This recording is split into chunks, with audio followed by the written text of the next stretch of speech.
اعوذ باللہ من الشیطان الرجیم، بسم اللہ الرحمن الرحیم۔ ابو وسید سعدی سے روایت ہے کہ ایک وقت جب ہم رسول اللہ صلی اللہ علیہ وآلہ وسلم کی خدمت میں حاضر تھے،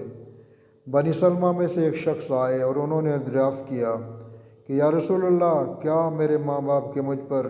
کچھ ایسے بھی حق ہیں جو ان کے مرنے کے بعد مجھے ادا کرنے چاہیے؟ آپ صلی اللہ علیہ وآلہ وسلم نے فرمایا، ہاں، ان کے لیے خیر و برکت اور رحمت کی دعا کرتے رہنا، ان کے واسطے اللہ سے مغفرت اور بخشش مانگنا، ان کا اگر کوئی عہد یا معاہدہ کسی سے ہو تو اس کو پورا کرنا، ان کے تعلق سے جو رشتے ہوں ان کا لحاظ رکھنا اور ان کا حق ادا کرنا،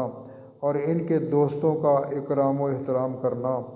اولاد پر ماں باپ کے حقوق کا سلسلہ ان کی زندگی کے ختم ہونے کے ساتھ ختم نہیں ہو جاتا، بلکہ ان کے مرنے کے بعد بھی ان کے کچھ اور حقوق عائد ہو جاتے ہیں، جن کا ادا کرتے رہنا سعادت مند اولاد کی ذمہ داری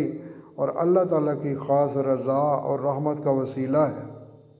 حضرت عبداللہ بن عمر سے روایت ہے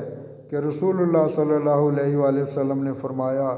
کہ جو کوئی یہ چاہے کہ قبر میں اپنے باپ کو آرام پہنچائے اور خدمت کرے تو باپ کے انتقال کے بعد اس کے بھائیوں کے ساتھ اچھا برتاؤ رکھے، جو کہ رکھنا چاہیے۔